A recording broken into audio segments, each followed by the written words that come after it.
Sa ngalan sa tungbugtong ug buhi nga Dios nga si Ginoong Hesukristo, ug sa ngalan sa Dios nga labing gamhanan magbubuhat ug magbubuot sa tanang mabutang, ania ako karon maghatag kaninyo og bag-ong topic sa Biblia.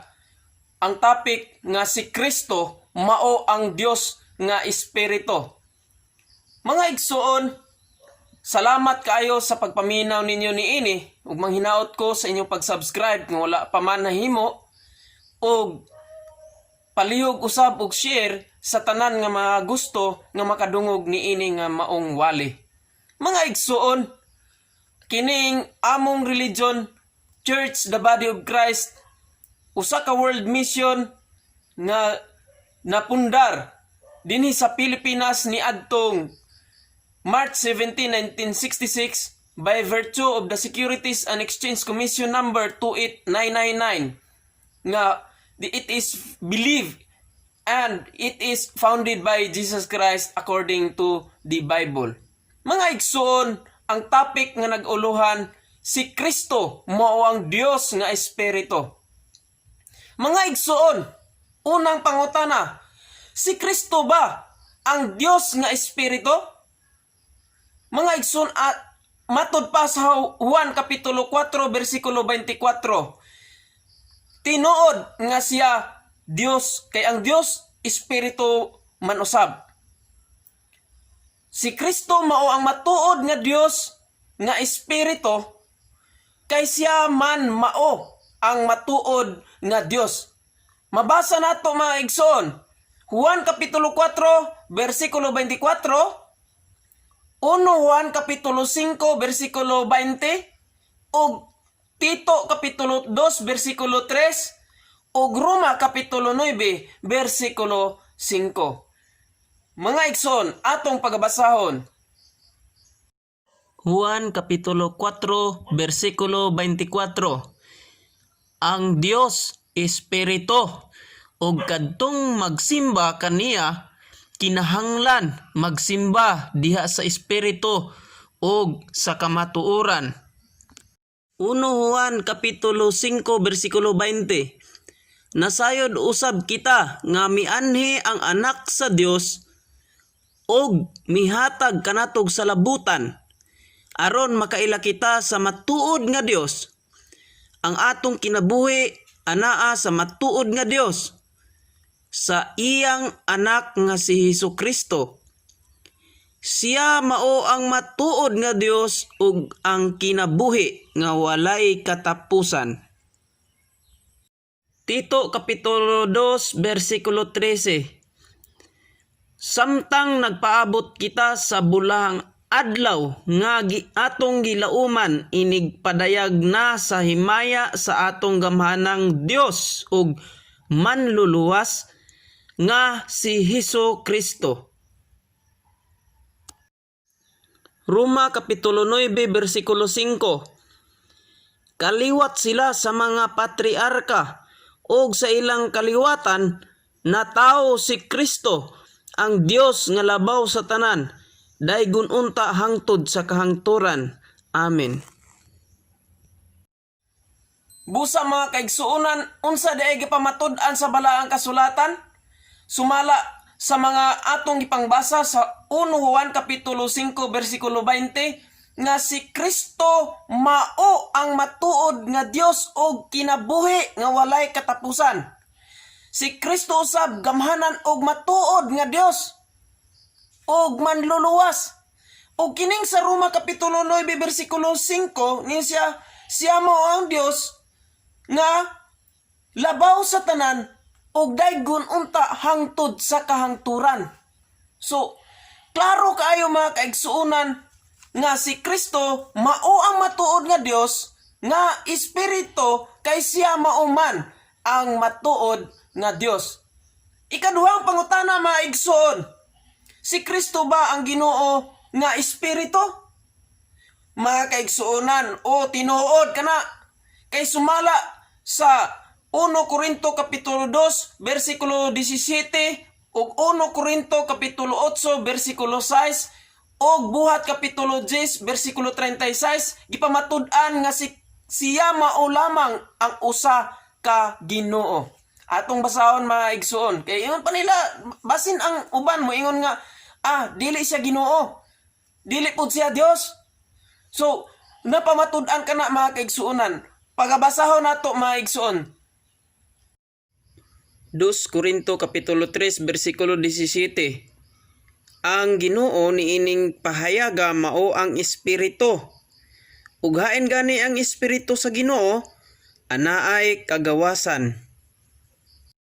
1 Korinto kapitulo 8 bersikulo 6. Apan alang kanato may usa lamang ka Dios, ang Amahan nga nagbuhat sa tanang mga butang, ug alang kaniya kita nagkinabuhi. Ug may usa lamang ka Ginoo, si Hesukristo, nga pinaagi kaniya gibuhat ang tanang butang, ug pinaagi kaniya nagkinabuhi kita. Buhat kapitulo 10 bersikulo 36. Nasayod kamo nga gipadala niya ngadto sa katawan sa Israel ang mensahe sa mayong balita. Sa pakigdait pinaagi kang Hesukristo nga mao ang Ginoo sa tanan. Unsa day mga kaigsuonan? Sumala day sa balaang kasulatan sa atong mga ginabasa. Si Kristo, siya mao lamang ang usa ka Ginoo. So, klaro kayo mga igsuon. Ang ikatulong pangutana mga igsuon, si Kristo ba ang espiritu sa kamatuoran? Ato ka nang mabasa. Yes, mabasa ka na mga kaigsuonan. Nga si Kristo mao ang espiritu sa kamatuoran. Sumala sa 1 Juan kapitulo 5 bersikulo 7 o sa Juan kapitulo 14 bersikulo 6. Atong pagbasahon mga igsoon. 1 Juan kapitulo 5 bersikulo 7. Adunay tulo ka saksi, ang espiritu, ang tubig ug ang dugo, ug nagkauyon kining tulo. Juan kapitulo 14 bersikulo 6. Si Jesus mitubag, ako ang dalan, ang kamatuoran, ug ang kinabuhi. Walay makaadto sa Amahan, kundili mo agi kanako. Nan karon mga igsoon, napamatud-an nato diha sa balaang kasulatan.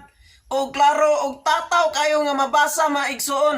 Dinhi sa Biblia mabasa kayo nato nga si Kristo ang espiritu sa kamatuoran. Ang ikaupat nga pangutana mga igsoon, si Kristo ba ang pulong nga espiritu sumala sa balaang kasulatan? Yes, mabasa na nato. Mabasa nato mga kaigsuonan sa balaang kasulatan sumala sa Juan kapitulo 6 bersikulo 63 o sa Juan kapitulo 1 bersikulo 1. Atong pagabasahon mga igsoon.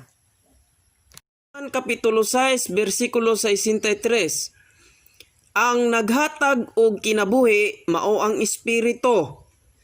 Dili kini mahimo sa tao. Ang mga pulong nga akong gisulti kaninyo, espiritu ug kinabuhi.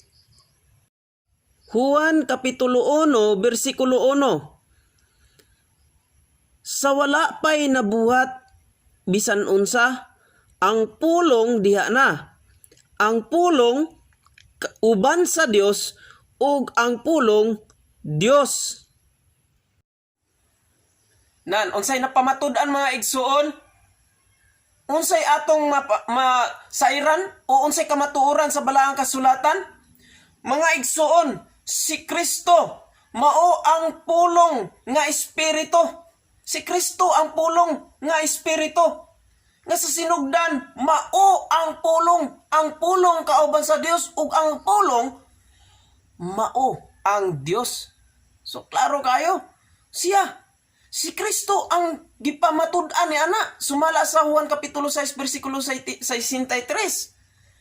So ikalima o katapusang pangutana maigsoon, unsa ang pagka-espiritu nga Dios ni Kristo?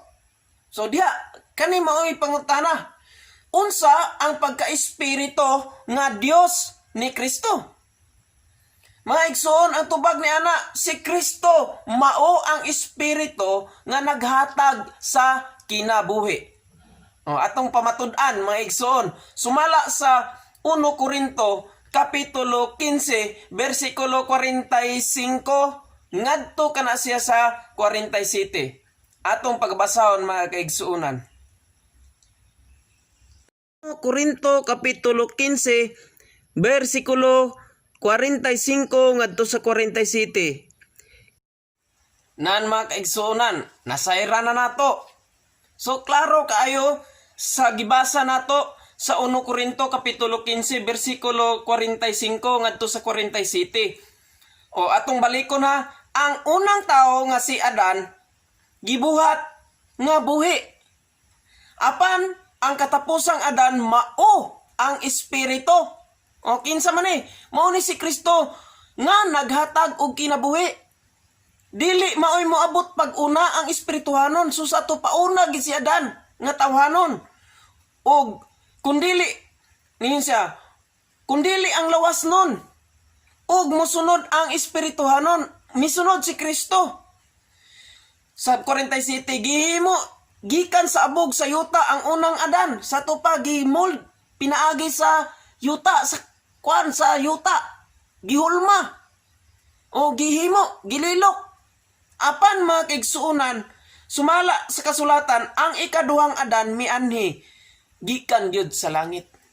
So, klaro kayo mga igsuon, nga gikan sa langit, si Ginoong Hesukristo, siya espirituhanon mga igsuon. Sa to pa, gianak siya espiritu, si Adan, gibuhat dinhi sa kalibutan o kalibutanon si Adan. Hinungdan maigsuon nga dili na kita magpalingla pa. Klaro kaayo nga si Kristo gyud ang Dios nga espiritu, kay siya man ang matuod nga Dios. Og si Kristo sab siya lamang ang usa ka Ginoo. Okay?